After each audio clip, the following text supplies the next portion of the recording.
ഞാൻ നിങ്ങളുടെ ജിൻസൺ ജേക്കബ്.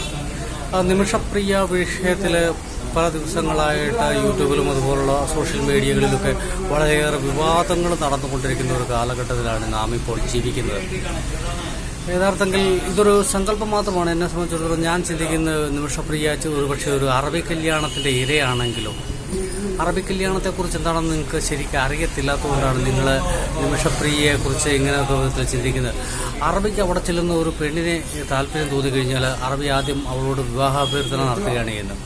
അവൾ അതിൽ നിന്ന് രക്ഷപ്പെടാനുള്ള ഒരു മാർഗ്ഗം എന്ന് പറഞ്ഞാൽ ഞാൻ മുമ്പേ വിവാഹിതയാണ് എന്ന് പറയുക.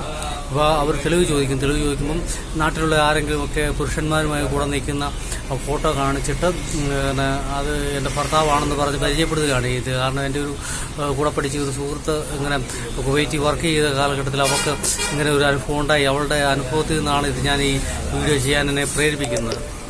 അപ്പോൾ അങ്ങനെ ചെയ്ത് കഴിയുമ്പോൾ ചെയ്യുന്നത് എന്താണെന്ന് ചോദിച്ചു കഴിഞ്ഞാൽ, പിന്നെ ചെയ്യുന്ന ഒരു സംഭവം എന്താണെന്ന് ചോദിച്ചു കഴിഞ്ഞാൽ, അറബിയും വിവാഹിതയാണെന്ന് കണ്ടു കഴിഞ്ഞാൽ ഇവർ തമ്മിൽ അകന്ന് താമസിക്കുകയാണോ എന്ന് അന്വേഷിക്കുക. അങ്ങനെ അകന്ന് താമസിക്കുകയാണെന്ന് കണ്ടു കഴിഞ്ഞാൽ നേരെ അറബി ഭർത്താവിൻ്റെ അടുത്ത് ആളെ പറഞ്ഞു വിടും. എന്നിട്ട് നല്ലൊരു പൈസ ഓഫർ ചെയ്യുകയാണ്. അതായത് 50 ലക്ഷം രൂപ അങ്ങനെ ഓഫർ ചെയ്യും. എന്നിട്ട് അങ്ങനെ ഓഫർ ചെയ്യുന്ന ആ പൈസയിൽ നിന്നും അങ്ങനെ അയാളുമായിട്ട് ബന്ധപ്പെട്ടിട്ട് അവസാനം ചെയ്യുന്നത് എന്താണെന്ന് ചോദിച്ചു കഴിഞ്ഞാൽ അയാളുമായിട്ട് സമ്മതിപ്പിക്കുകയാണ്. അങ്ങനെ ഒരു കരാറിൽ ഒപ്പിടും. അയാളെ കൊണ്ട് തലാക്ക് ചൊല്ലിക്കുക, മുത്തലാക്ക് ചെല്ലിക്കുക എന്ന് പറയും.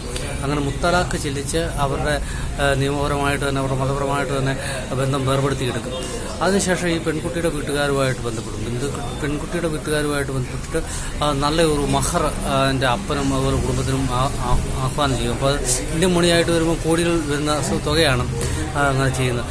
അതിനുശേഷം വീട്ടുകാരെ കൊണ്ട് സംഭവിച്ചിട്ട് ഈ അറബി അവളെ നിയമപരമായിട്ട് വിവാഹം കഴിക്കുക. അവളോട് പറയും, നീ ഇപ്പം നിനക്കൊരു വ്യാപാര സ്ഥാപനം നടത്തിത്തരാം, അല്ലെങ്കിൽ എന്തെങ്കിലും അങ്ങനെയുള്ള ഓഫർ ചെയ്ത് പെൺകുട്ടിയുടെ മനസ്സ് മാറ്റും, അല്ലെങ്കിൽ എനിക്ക് തുടങ്ങിത്തരാം എന്നൊക്കെ പറഞ്ഞ് മനസ്സ് മാറ്റിയിട്ട് ഇത് തുടങ്ങും.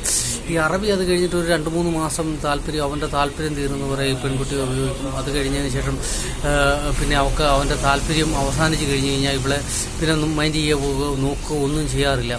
അതിനുശേഷം എന്നാ സംഭവിക്കുന്നതെന്ന് ചോദിച്ചു കഴിഞ്ഞ് കഴിഞ്ഞാൽ ഇവള് വേറെ ആരെങ്കിലുമായിട്ട് എന്നിടയ്ക്കും നല്ല റിലേഷനും ഉണ്ടായി കഴിഞ്ഞ് അറബി അത് അന്വേഷിച്ചു കഴിഞ്ഞിട്ട് അവളുടെ മേൽ വ്യഭിചാരക്കുറ്റമാണ് ആലോചിക്കുന്നത്. വ്യഭിചാരക്കുറ്റം എന്ന് പറഞ്ഞു കഴിഞ്ഞാൽ അറബി നിയമത്തിലെ വലിയ കുറ്റമാണ്. അപ്പോൾ അങ്ങനെയുള്ള പല സാഹചര്യങ്ങളുമുണ്ട് അവളെ വളരെയേറെ പീഡിപ്പിക്കും. അപ്പോൾ അവളുടെ ജീവിതം വീണ്ടും നരകതുല്യമായിട്ട് മാറുകയാണ്. ഇതാണ് ഇസ്ലാമി സാത്താനിക ഗ്രന്ഥങ്ങളിൽ യേശു പറഞ്ഞു, ആസക്തിയോടുകൂടി സ്ത്രീയെ നോക്കുന്നവർ അവളുമായി വ്യഭിചാരം ചെയ്ത് കഴിഞ്ഞ് പറഞ്ഞു എന്ന് പറഞ്ഞ് യേശുവിൻ്റെ തിയോളജിക്കെതിരായി സാത്താൻ കൊണ്ടുവന്ന അറേഞ്ച്ഡ് വ്യഭിചാരത്തിൻ്റെ ഒരു ഫലമാണ് ഇസ്ലാമിക നിയമങ്ങളിലൊക്കെ കാണുന്നത്. ഇതാണ് അറേഞ്ച്ഡ് വ്യഭിചാരം എന്ന് പറയുന്നതാണ് ഇസ്ലാമിലുണ്ട്.